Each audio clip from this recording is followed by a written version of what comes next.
Let's try, guys. This is we done already to replace the battery, the starter. It's working, guys.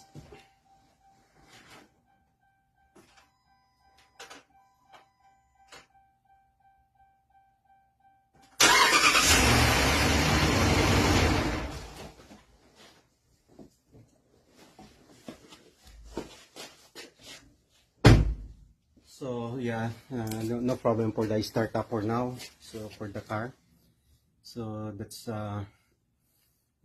my diagnostic yesterday is right. So the starter is ready to go, but the worst scenario, guys, we never recovered the starter.